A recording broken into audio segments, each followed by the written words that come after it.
Now, why Trump over Harris? Why did American voters eventually decide to give Trump another chance? For more, we are joined by Professor John Kuk. Welcome, Professor Kuk. Hello, how are you? Good, how are you? I'm doing very good. Professor Kuk, we were talking about the count-taking days, but it looks like the race wasn't tight as we all thought. What stole the hearts of American voters, especially in swing states? The election results tell us that the election was a referendum on the Biden administration. Rising prices and increasing number of undocumented immigrants made the administration unpopular, which made them to switch their support to Trump. The swing toward Trump was actually less pronounced among swing states compared to non-swing states, which means the swing toward Trump was prevalent all across the country. Well, Professor Kuk, would you say Trump's, good old America first or make America great again strategy worked this time? It was rather voters' nostalgia for the economy under Trump administration. While voters may not have been able to identify which specific policies were effective, they felt confident their standard of living was better under Trump. Well, let's talk about how he will shape up his new cabinet. Who do you think Trump will invite to be his aides? I mean, the officials from his first term are no longer on good terms with Trump, are they? They are definitely not in good terms. Right. So there's a lot of chatter on who's going to be in his cabinet and who's going to work in the White House. So for the White House chief of staff, Susie Wiles, who led the Trump's campaign, is considered to be the chief of staff. If she's chosen, the administration will be on a more stable path because she was able to run a very solid campaign. Other names such as Brooke Rollins, Roosevelt, Kevin McCarthy are other potential candidates.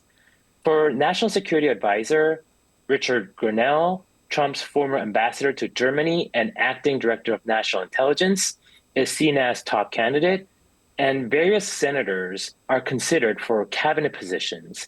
And Trump is keenly interested in having an attorney general who will be loyal to him. There are also famous names such as RFK Jr. and Elon Musk. They are less likely to be in cabinet positions, but they will serve as more likely as advisor roles. Well, some familiar faces and names here and there, but we'll definitely expect to see some new faces in the cabinet. But what do you think will be his number one task once his term actually begins in January? So there are these new reports on his first 100 days agenda. They include closing the U.S.-Mexico border, launching a mass deportation operation, and gutting Biden's climate policies.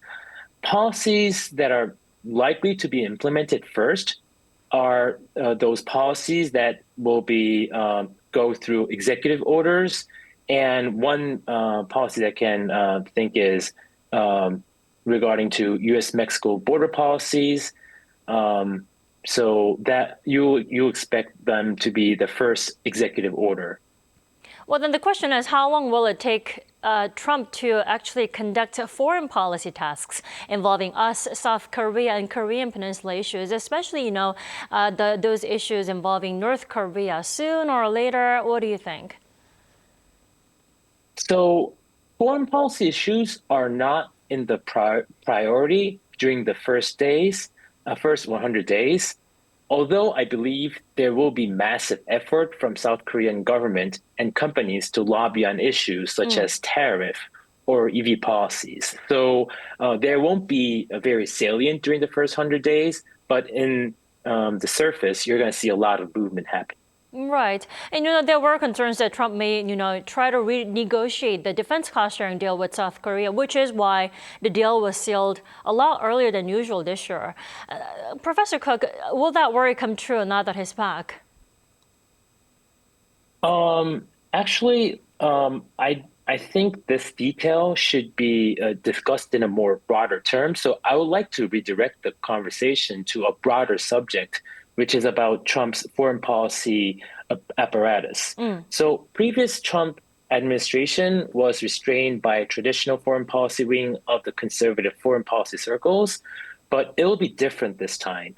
Even though there are three different groups that consist the new right who are loyal to Trump, the most dominant group is national conservatives, and they're likely to advocate for a pivot from Europe to Asia. So this Asia first approach will likely to have huge implications to the geopolitical competition in East Asia. So keenly following these new conservative policy circles is going to be the most important task for the South Korean government and intellectuals.